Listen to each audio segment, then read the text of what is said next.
Hey, welcome back. I am so excited. You guys are in for a really big treat here. My friend Bob Gentle is here to share with us a lot about leader brands and his authority strategies and all the work that he does with people on a personal brand level. He works with a ton of authors. He also works with people in other capacities who have professional roles, and but we all have personal brands, and these folks are highly aware of that, and so they bring Bob into the mix to help them strategize on that. Bob's also working on a few books. I hear about it regularly, and so I'm excited to hear more about those projects. But I will tell you this, every time I interact with Bob, I walk away with some golden nugget that I hold on to. I have a little notebook here next to my desk that I write down quotes, and there are at least 5 or 10 in here already. And every time I feel like I walk away with something new. So I guarantee you will walk away with something. So Bob, what did I miss? What else do you do with folks that I did not touch on? Well, first of all, I'm more excited than you are, just so we get that out there. And also, I'm so flattered I can't speak. It's so difficult. And for somebody whose bread and butter is podcasting, not being able to speak is quite a thing. In simple terms, I help people build, market, and monetize leadership brands. And I draw a distinction between a personal brand and a leadership brand. I think a personal brand is something that we kind of accumulate organically as we go through our lives. It's how we exist in the minds of other people. And a leadership brand is when we decide to stop that simply being accidental and we start becoming intentional about it. We decide who we want to lead and how we want that to happen. What have you missed? Probably nothing important. Okay, so you work largely with, you work with people from all capacities of life. A leadership brand, you could find people from all spaces. Many of those are writing books or have written books. That's very common when you come across people in any sort of manager Yeah. or leadership space or want to be in that space. But you've also worked with people who may never write a book. So what I love about what you're bringing to the table here is it's a little bit more of a high level perspective, but also so applicable for someone who is working on a book. Tell me a little bit about when you're working with somebody with a leadership brand. You mentioned that it's an intentional focus. What are some of the big mindset blocks that people come across when they're making this shift from maybe even not even realizing they have a personal brand, but just from the personal brand over to this leadership brand philosophy? So I think a lot of the problems are of building a leadership brand are problems that almost every, we'll call it non-fiction author might experience, particularly business authors. And the first one is straight up imposter syndrome. Who am I to write this book? And I think this is something I struggle with every day. Imposter syndrome is the natural consequence of being on the edge of your comfort zone, of doing things differently, of perhaps trying to be seen as a leader in some way. And what I've come to realize is imposter syndrome is the natural companion of a leader. Because I think somebody did a study on imposter syndrome and discovered that 70% of executive high achievers live with imposter syndrome on a daily basis. It's what it costs to do what other people won't do. It's a survival mechanism. It's our subconscious reptile brain telling us, don't do that, just fit in with everybody else. And understanding that this and moving ahead anyway is probably the core mindset shift. Not looking at imposter syndrome as an alarm, but as a beacon, just reframing it for ourselves. That's probably the number one mindset shift. Another one is the common blocker of what's my unique perspective? Why should my perspective be unique? I remember speaking to somebody at a conference once, after we'd sat through all these speakers thinking, I'd love to go on that stage, but I'd want to probably talk about a lot of the same things. And I don't have anything unique to bring to this. And the response of one of the speakers who I was in conversation was, your audience wants to hear it from you, your unique perspective, your unique flavor. And this is one of the inherent things, one of the first decisions we need to make when we're building a leadership brand or a strong personal brand is, who am I for? Because if we don't know who we're for, we're no longer leading, we're just shouting. And leadership is not just about creating content and being visible. It's about making a contribution. It's about making a stand. It's about deciding what's our perspective. And our perspective is going to be different. It's not going to be that we agree with everything everybody else has ever said. In fact, we're going to have to go out to disagree. And we're going to have to turn some people off if we want to actively turn others on. And it asks us to take risks and put a stake in the sand. And that's difficult because the first thing that we naturally want to do is fit in. And we've spoken about this already. So that's a rambling answer to your question. I hope that gives us some orientation. Sure.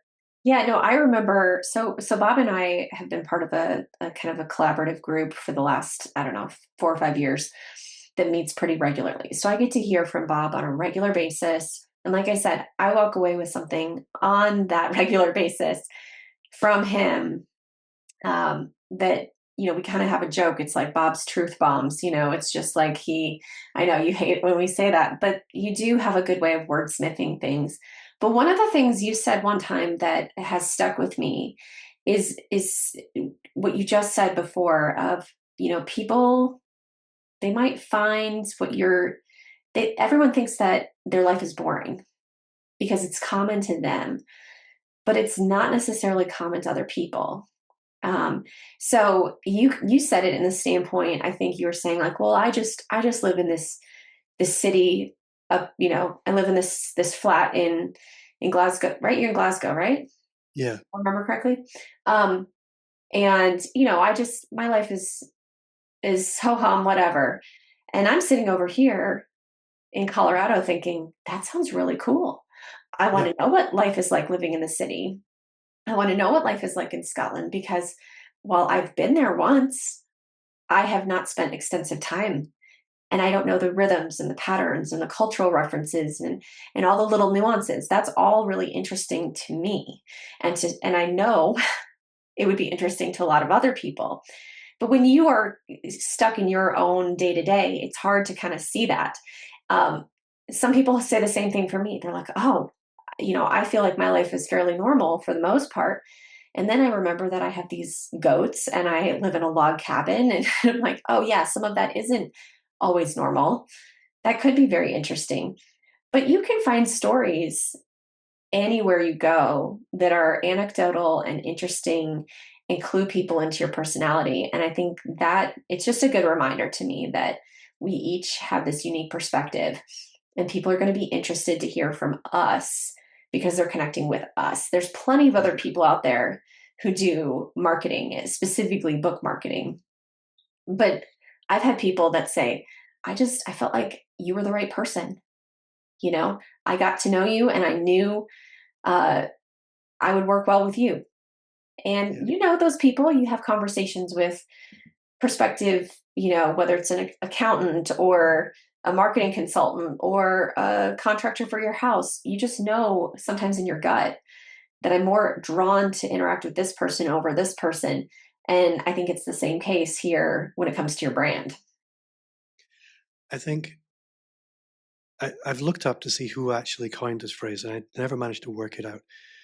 But your vibe attracts your tribe. Hmm. And I think for authors, that's really important. It's not exclusively important because obviously you can run ads. Um, you can do an awful lot of social media promotion of your book. But if a reader has decided you're my author, Yeah. they're far more likely to repeat purchase and recommend your book.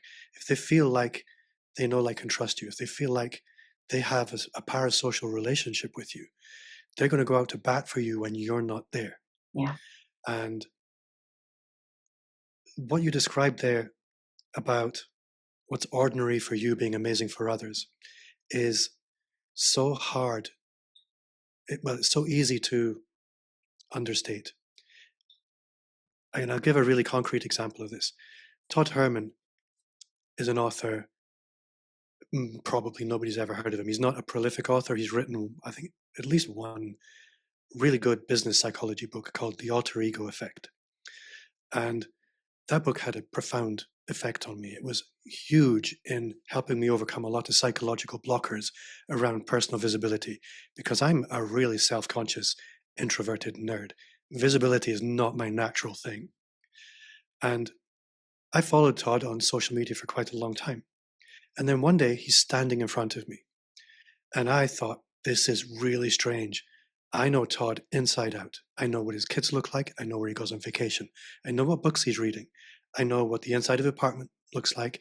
And I know that he recently broke his Achilles tendon and he has a little blue scooter that he goes around the streets of New York on.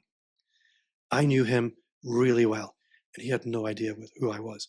But he's a smart guy and he could see it and we talked about it. And I had a really deep, rich relationship with Todd that meant a lot to me.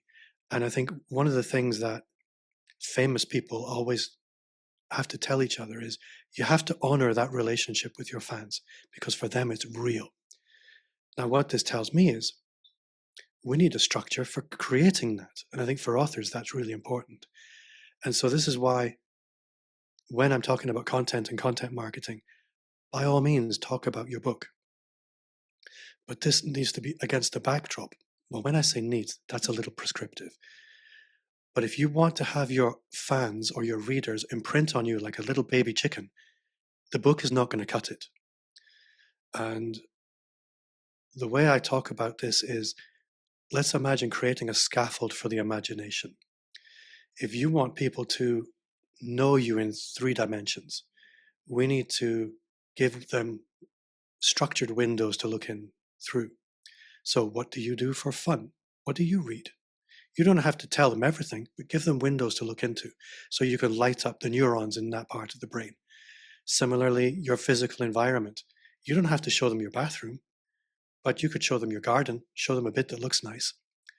You don't have to show them your kids, but you can curate a richer tapestry for them to relate to, so that you're creating this scaffold for the imagination, and the imagination will fill in the gaps.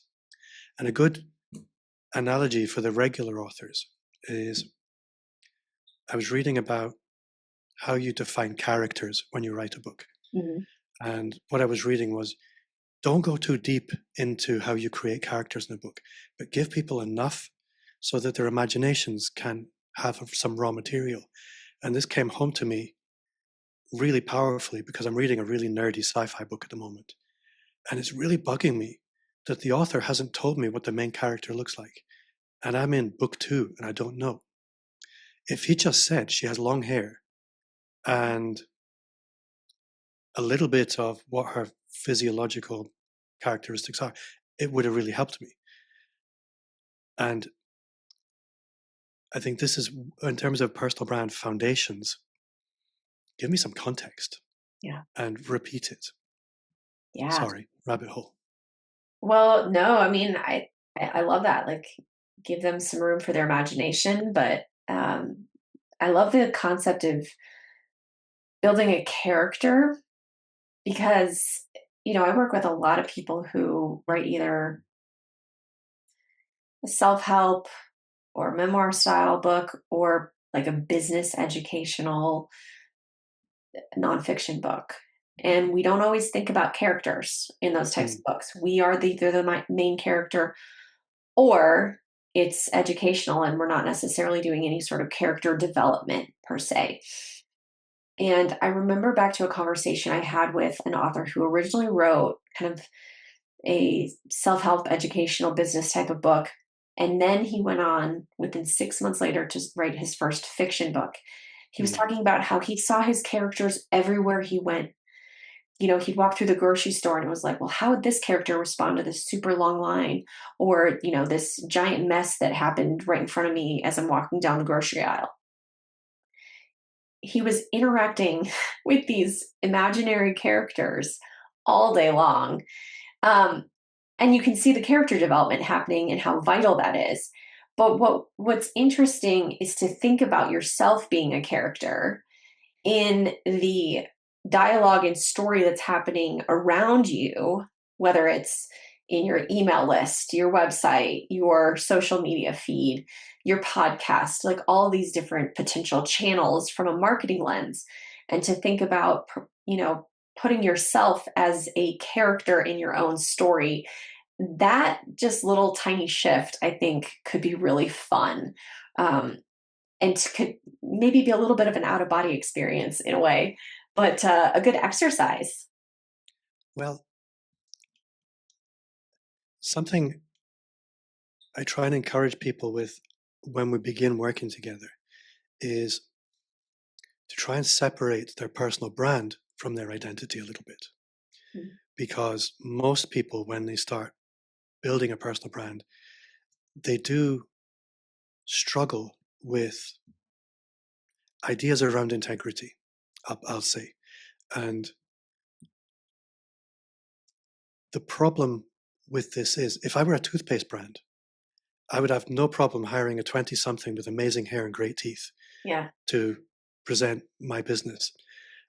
For some reason, it's perfectly all right for Coca-Cola to go out into the world and we sell happiness in a bottle. But if we were presenting our personal brand, um, the, if Coca-Cola were to present their brand like we present our personal brands, it would be, well, I'm really sorry, but I sell poisonous water in a bottle. It's just sugar and some flavorings and corn syrup. My God, don't tell anybody, please. But for some reason, we have to approach our personal branding like this. So I do like to think about storytelling and character development when it comes to a personal brand, because the function of our personal brand is to give people what they need in order to believe that we can support the transformation that they want to achieve. Right. And that has to be done in alignment with our integrity.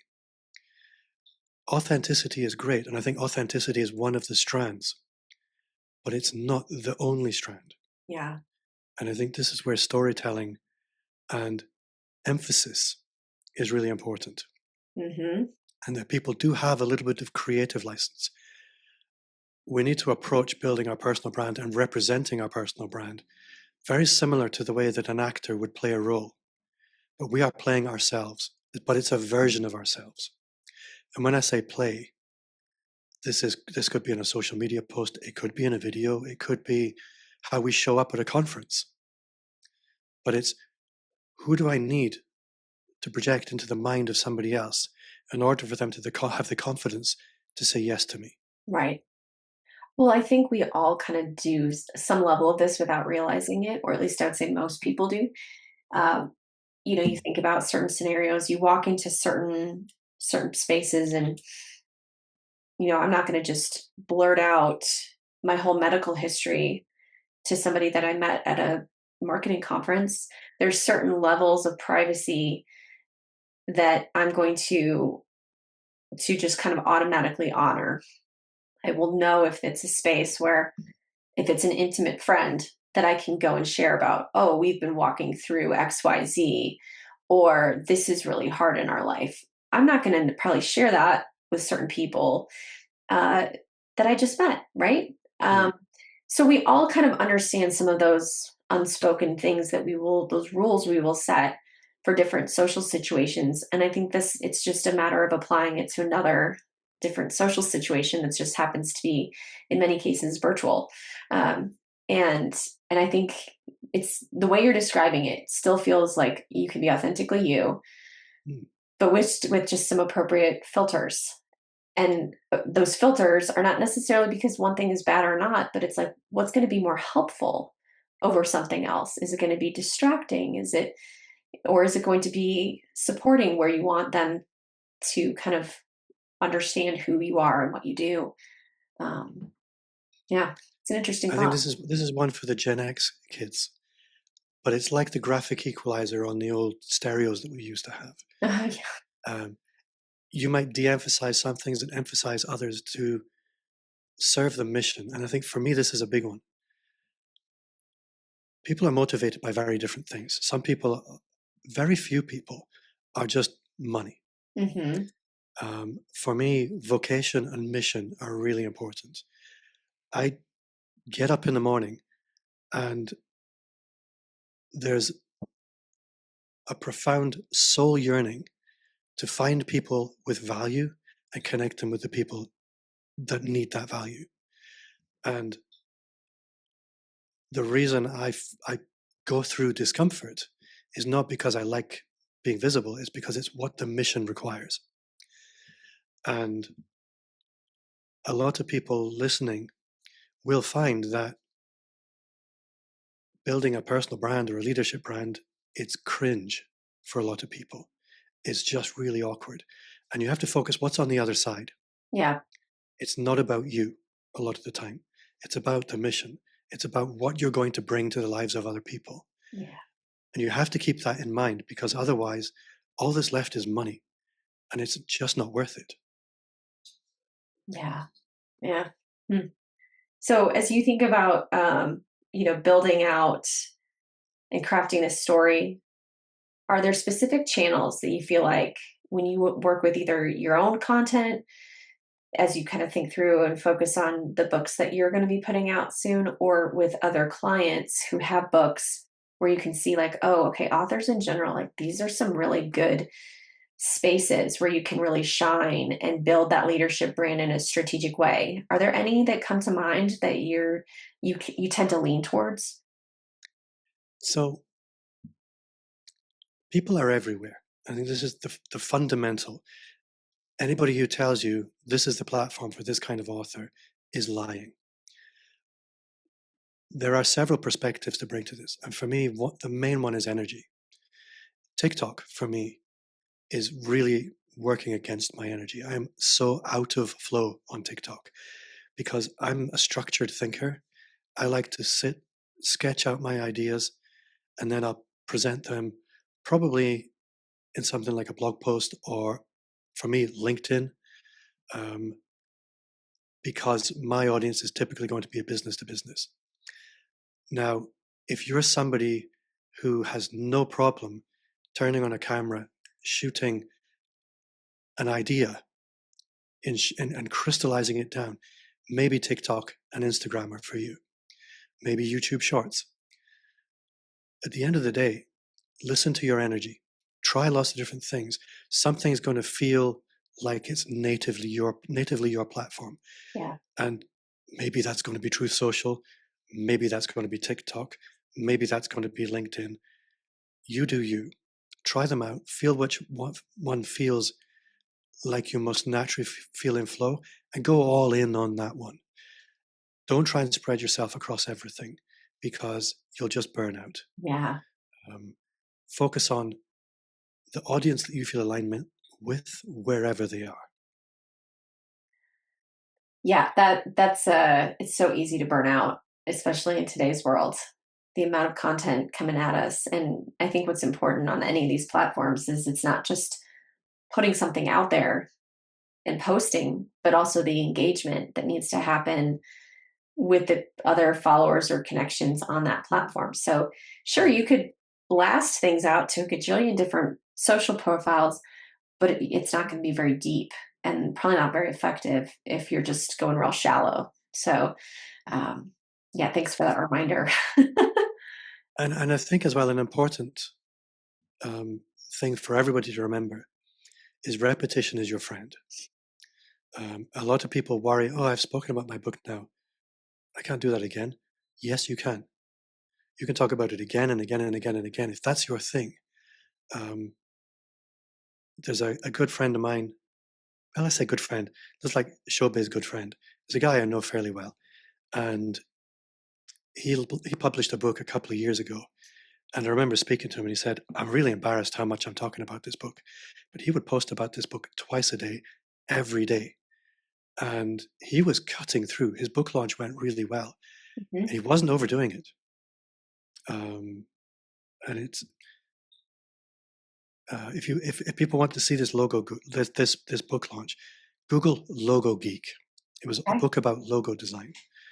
Um, and as a graphic designer, like he just went at it again and again. But his book launch was a big success.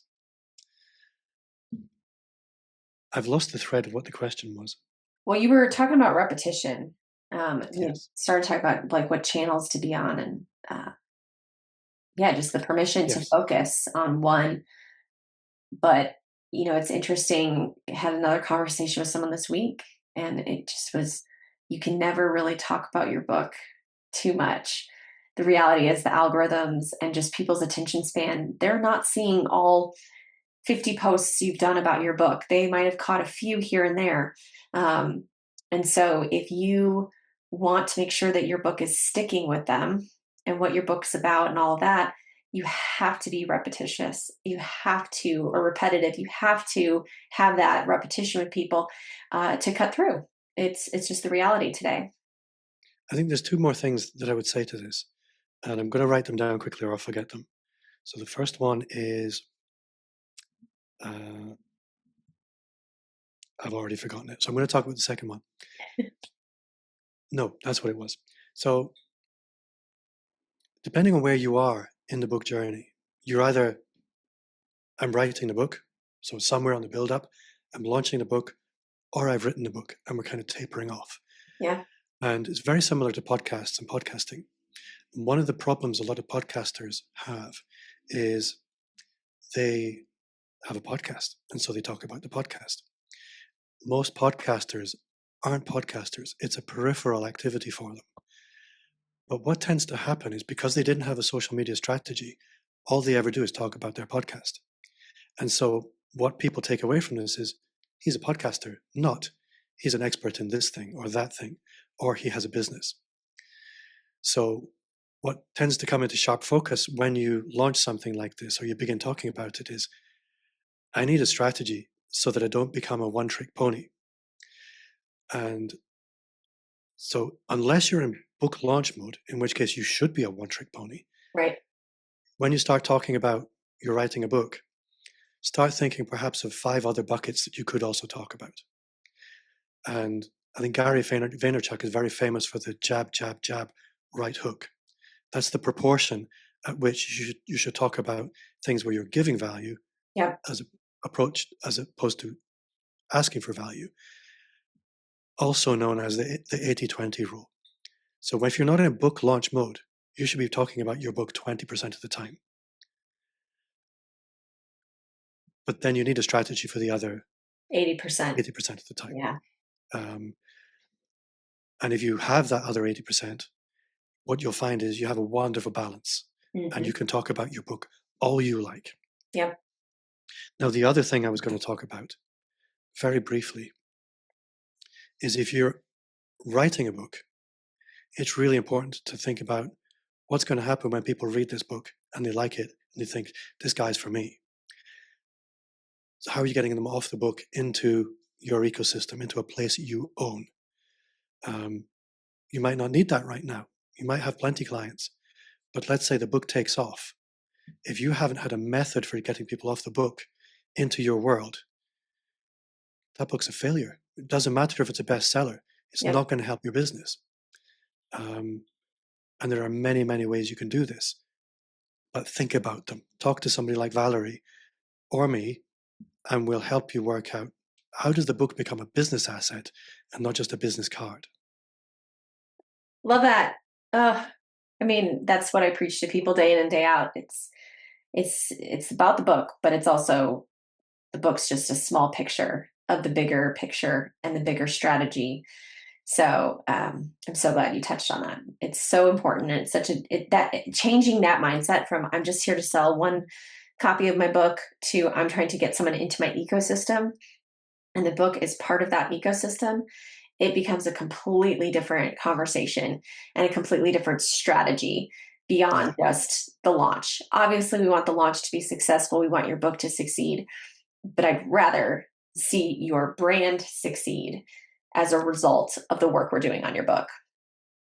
I think also a lot of people limit themselves in terms of what they want from their book. Um, uh, Something I'm talking about quite a lot at the moment is the value ladder. That our businesses all offer transformation at all points on the value ladder, from the friend down the road who needs a hand, all the way to the CEO of a billion-dollar company. But we limit where we serve on that value ladder. And what I know is things can change.